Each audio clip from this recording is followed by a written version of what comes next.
Break के बाद आपको एक दफ़ा फिर खुशामदीद करते हैं। ब्रेक से पहले मैं आपको बताया था कि आईटी इंडस्ट्री हमारी यतीम है। यतीम किस लिए है कि हमारी हुकूमत ने जो है जब वजारतें बांटने की बात हुई तो बेतहाशा वजारतें बांटी, और कुछ वजारतें तो ऐसी थी कि इनको टुकड़ों टुकड़ों कर दिया गया ताकि बहुत सारे लोगों को जो है वज़ीर बनाया जा सके। लेकिन हमारी आईटी की जो मिनिस्ट्री है ये एक ऐसी मिनिस्ट्री है जो लावारिस है, जो यतीम कही जाती है, क्योंकि इसका आज तक कोई मिनिस्टर ही नहीं रखा गया। तो इसी से अंदाज़ा लगा लें कि हमारी हुकूमत आईटी इंडस्ट्री के फ़रोग़ के लिए क्या इक़दाम कर रही है और क्या करने चाह रही है।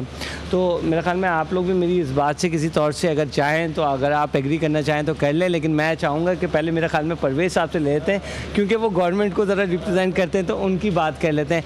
परवेज़ साहब, मैंने तो जो कहना था वो कह दिया, आप क्या कहेंगे हुकूमत के बारे में? क्योंकि जो परफॉर्मेंस हम देखते हैं कि आईटी इंडस्ट्री को जिस तरीके से सपोर्ट करनी चाहिए थी हुकूमत को, वो उन्होंने नहीं की है। जी, ये आप इसको दोनों तरफ देख सकते हैं, हाफ फुल ग्लास और हाफ एम्प्टी ग्लास की एग्जांपल है। मिनिस्टर नहीं है तो प्राइम मिनिस्टर हमारे मिनिस्टर हैं, इससे बेहतर और क्या हो सकता है। लेकिन जहाँ तक ये बात है सर, वो क्या क्या काम करेंगे? सारे काम अगर वही करेंगे तो फिर क्या उनके पास सिर्फ ये मिनिस्ट्री नहीं है, और भी कुछ ऐसी मिनिस्ट्रीज़ हैं जिनका उनको जो है चलानी पड़ रही हैं। जी, लेकिन आप ये देखिए कि पिछले सालों में हुआ क्या। मिसाल के तौर पर यूनिवर्सल सर्विस फंड ने क्या किया, आइडेंटिफाई किए मुल्क में 12,000 ऐसे गांव या मौज़ा जिनको बोलते हैं जहां पे किसी किस्म की कोई सर्विस भी नहीं थी। मोबाइल, जैसे आप कहते हैं कि हर एक के पास 5-5 4-4 सिम आजकल होते हैं, तो वहाँ पे मोबाइल टेलीफोन का नामो निशान नहीं है। तो 12,000 में से 6,200 मौज़ों में हमने सर्विस पहुँचा दी है तकरीबन। इसलिए मैं कह रहा हूँ कि कुछ उस पर अभी कुछ का ऑडिट रहता है और बाकी में पे काम जारी है। ऑप्टिक फ़ाइबर केबल्स पाकिस्तान की 406 तहसीलें हैं तकरीबन, या ताल्लुका जिसको सिंध में कहा जाता है। 115 में कोई ऑप्टिक फ़ाइबर केबल नहीं पहुंचा हुआ था। हमने 37 तहसील हेडकोार्टर्स में ऑप्टिक फ़ाइबर पहुंचा दी है। इसके लिए 9,000 किलोमीटर केबल दरकार है सब तहसीलों को कवर करने के लिए। 3,000 किलोमीटर डल चुका है, मेनली बलूचिस्तान में है। ब्रॉडबैंड की बात की आपने, ब्रॉडबैंड 450 पाकिस्तान में छोटे छोटे शहर हैं, बड़े 10-12 शहरों को निकाल के, जहाँ पे शुरू में ब्रॉडबैंड था आज से 2-2.5 साल पहले, तो 238 शहरों में हमने ब्रॉडबैंड पहुँचा दिया है। इन 238 शहरों में 2.5 लाख आज ब्रॉडबैंड सब्सक्राइबर्स भी हैं। यूज़र ज़ाहिर है ज़्यादा हैं, क्योंकि एक ब्रॉडबैंड कनेक्शन को बहुत से यूज़र यूज़ करते हैं। तो जब 238 शहरों में 2.5 लाख हैं, तो टोटल मुल्क में अगर 13 लाख हैं इस वक्त तकरीबन, तो हम यानी एक अच्छा नंबर जो है वो छोटे शहरों से ला रहे हैं। मकसद कहने का ये है कि जैसे दोनों साहबान ने कहा, बिल्कुल ठीक कहा, कि ये एक कंप्लीट रेसिपी है और content is a very very important thing. लेकिन कंटेंट और ब्रॉडबैंड एक चिकन एंड एग वाली सिचुएशन भी है कि कंटेंट नहीं होगा तो ब्रॉडबैंड सब्सक्राइबर्स नहीं आते या आईटी में डेवलपमेंट नहीं होती। लेकिन अगर ब्रॉडबैंड कंटेंट आ जाए और ब्रॉडबैंड ना हो तो फिर वो लोग यूज़ नहीं कर पाते। जैसे कि अशरफ साहब ने बिल्कुल ठीक कहा, एग्रीकल्चर हमारा सबसे बड़ा सेक्टर है। एग्रीकल्चर में इस वक्त बड़ी ज़रूरत है आईटी की, इंडक्शन की, लेकिन किसानों को कनेक्टिविटी है क्या मुहैया? नहीं है।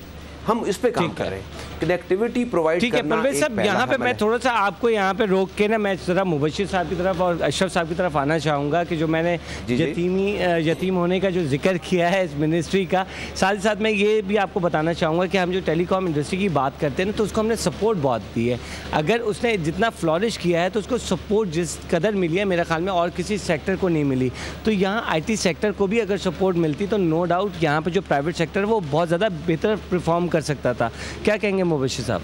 नहीं, मैं थोड़ा सा आप फिर शिकायत कहेंगे कि मैं ऑप्टिमिस्टिक अप्रोच ले रहा हूँ। मेरे ख्याल के मुताबिक जो ब्रॉडबैंड है उसके अंदर we are on the right path. देखिए, मैं आपको बताऊँ कि इस वक्त 4 वाईमैक्स ऑपरेटर पाकिस्तान में ऑपरेट कर रहे हैं। एक PTCL ब्रॉडबैंड प्रोवाइड कर रहा है, जो कि अर्बन और रूरल में दोनों एरिया में प्रोवाइड कर रहा है। दैन ईवीडो टेक्नोलॉजी है जिसमें 2 ऑपरेटर परफॉर्म कर रहे हैं। आज से अगर कोई 5-10 साल 15 साल 10 साल पीछे चले जाएं तो आपको सेलुलर की ग्रोथ भी नज़र नहीं आती थी। जब ज़्यादा प्लेयर उसके अंदर आए तो आपने देखा ग्रोथ कितनी हुई है, और एंट्री बैरियर जब कम हुआ तो ब्रॉडबैंड के यूज़र बढ़ गए। अंडरस्टैंड करने वाली बात यह है कि ब्रॉडबैंड के अंदर इस वक्त अगर 4 प्लेयर वाईमैक्स के मौजूद हैं, ई वीडियो के प्लेयर मौजूद हैं और PTCL एज एन इनकम्बेंट अदारा मौजूद है, इट्स ए बिग ऑर्गेनाइजेशन। इनके होते हुए भी अगर ग्रोथ नहीं हो रही तो what are the reasons? Reason उसकी जो है वो मेरे ख्याल के मुताबिक 2 हैं उसके अंदर प्राइमरीली। एक ये है कि जो अपफ्रंट प्राइस है, जो एंट्री बैरियर है, वो ये पीसी है। इसके ऊपर हमें गवर्नमेंट को पॉलिसी बनानी चाहिए कि जी पीसीज के ऊपर सब्सिडी दें ताकि पीसी ज़्यादा से ज़्यादा लोगों की रीच में आए। इस वक्त आज एक पीसी एक आदमी एक डेस्कटॉप लेने के लिए जाता है 50-60 हज़ार रुपये में उसको डेस्कटॉप मिलता है। आप मुझे बताइए कि एक तरफ एक मोबाइल फ़ोन आपको 2000 रुपये में मिल जाता है, 1500 रुपये मिल जाता है, और एक तरफ डेस्कटॉप आपको जो है वो 50,000 रुपये मिलेगा। तो आप मुझे बताइए ग्रोथ कैसे होगी? एक। दूसरा, ब्रॉडबैंड के अंदर एक कस्टमर प्रेमिसेस इक्विपमेंट होता है, CP जिसको हम बोलते हैं। वो प्राइसेस इस वक्त भी इंटरनेशनल मार्केट में $100 के करीब है, $100-125 के करीब है, कम बेश होती रहती हैं उसकी प्राइसेस। उस प्राइसेस पे भी ड्यूटी और टैक्सेशन है। ब्रॉडबैंड ऑपरेटर ऑलरेडी उसके ऊपर सब्सिडी लेके वो कंज्यूमर को पास ऑन कर रहे हैं ताकि ज़्यादा से ज़्यादा वो कस्टमर ले सकें। तो broadband players are playing their part, but I think government के एंड से फ्रेंडली पॉलिसीज़ बननी चाहिए ऑन सो दैट पीसी पे पेनिट्रेशन इंक्रीज़ कर सके, टैक्सेस जो CPs के ऊपर हैं वो कम किए जाएं, और उसके साथ साथ जो दूसरी इंफ्रास्ट्रक्चर रिलेटेड एक्टिविटीज़ हैं कि जिसमें आपकी लिटरेसी है, which is a long term thing जिसके ऊपर मैं बात नहीं करना चाहता, बट जो कंटेंट्स हैं वो भी होंगे। बट प्राइमरीली अगर आपके पास PC होगा तो बाकी सारी चीज़ें होंगी, उसका कोई फ़ायदा नहीं होगा। ये बड़ी इंपॉर्टेंट बात की है अशरफ साहब इन्होंने कि जो रीज़न दिए हैं कि तारे बिछा भी दें, फाइबर ऑप्टिक आप बिछा भी दें, आप अंडर सी केबल भी ले आएँ, लेकिन उसका कोई फ़ायदा नहीं होगा जब तक एक एंड यूज़र को एक PC ना मिले। नहीं, ये सही बात कह रहे हैं कि वो जैसे बशर साहब ने भी कहा, परवेज़ साहब ने भी कहा कि इट्स अ टोटल रेसिपी कि हर चीज़ पे काम। मैं कंटेंट का इसलिए ज़्यादा उठाना चाहता हूँ कि बाकी चीज़ों पे तो हम कर रहे हैं काम, मतलब ब्रॉडबैंड सप्लायर्स हैं वो अपनी ब्रॉडबैंड इंडस्ट्रीज़ पे काम कर रहे हैं, PC इंपोर्टर्स और मैन्युफैक्चरर्स हैं वो उस पे जोर दे रहे हैं कि जी ड्यूटी रिडक्शन करें। कंटेंट एक एरिया है जो कि मतलब कोई मुझे फोकस नज़र नहीं आता, क्योंकि दैट इज़ मेनली समथिंग जो कि फ्री डिलीवरी ऑफ कंटेंट होना होगा। कंटेंट पे पैसा बनाना इतना आसान नहीं होता, at least in the initial stage. तो या तो हुकूमत उसमें इन्वेस्ट करे या कोई और पार्टी उसमें इन्वेस्ट करे, लेकिन ये काफ़ी इन्वेस्टमेंट की बात है। मैं आपके ओरिजिनल सवाल पे भी आता हूँ कि minister of information and ICT कोई है नहीं इस वक्त, and I think USF, national ICT R&D fund, ये सब बहुत अच्छा काम कर रहे हैं, लेकिन दे डू गेट हैम्पर्ड। अगर से उनका मिनिस्टर नहीं है तो उनकी बोर्ड मीटिंग्स में डिले होती हैं, उनकी अप्रूवल्स में डिले होती हैं, क्योंकि प्राइम मिनिस्टर साहब ऑब्वियसली बहुत ज़्यादा बिज़ी होते हैं, उनको इतना टाइम नहीं होता। तो अगेन मैं हुकूमत से ये दरख्वास्त करूँगा कि एक minister for this very key ministry ज़रूर as soon as possible appoint किया जाए। ठीक है। अच्छा, यहाँ पे मैं चाहूँगा कि जो हमारे व्यूअर्स हैं वो भी आपसे कांटेक्ट करें और वो आपसे बातचीत करें, और बहुत सारी जो हमारी यूथ है जो इस वक्त प्रोग्राम देख रही होगी उनके जहनों में भी बेतहाशा सवालात जो है गर्दिश कर रहे होंगे, तो आप भी हमें कॉल कर सकते हैं। मुबश्शिर साहब हमारे साथ मौजूद हैं, अशरफ साहब मौजूद हैं, और इस्लामाबाद से परवेज़ साहब भी हमारे साथ मौजूद हैं यूनिवर्सल सर्विस फ़ंड के। तो अगर आपके जहनों में कुछ सवाल है ख़ास तौर पर इंफॉर्मेशन टेक्नोलॉजी के हवाले से, तो आप बिल्कुल हमसे बात कर सकते हैं और उनसे डायरेक्टली सवाल कर लेंगे और ये डायरेक्टली आपको जवाब भी दे देंगे।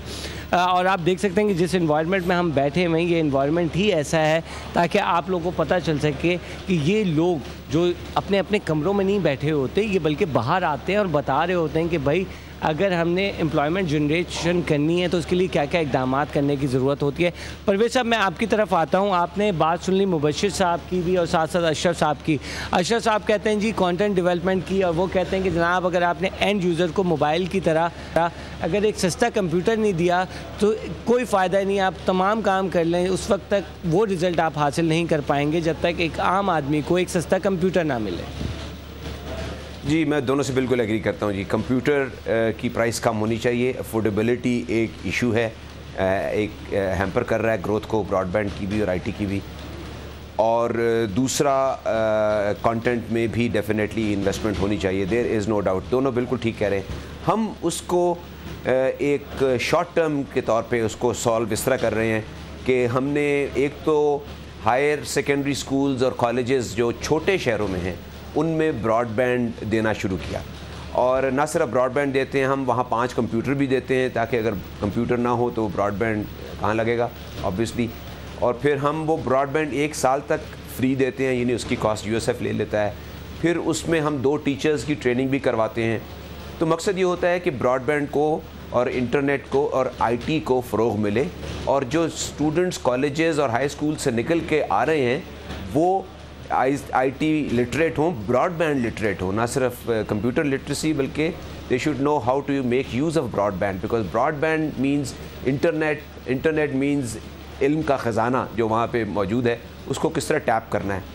तो उसके अलावा हम छोटे शहरों में कम्युनिटी ब्रॉडबैंड सेंटर्स बनवा रहे हैं। अब तक हम 200 बना चुके हैं, और उसका मकसद ये होता है कि वहाँ पे लोग जाके और कंप्यूटर इस्तेमाल कर सकें, क्योंकि अपना कंप्यूटर अफोर्ड नहीं कर सकते वो, तो वहाँ जाएं और कंप्यूटर को यूज़ करें एक नॉमिनल से चार्ज के अगेंस्ट। हम इससे एक स्टेप और आगे जा रहे हैं अब, और वो multipurpose community telecentres establish करने जा रहे हैं विलेजेस में।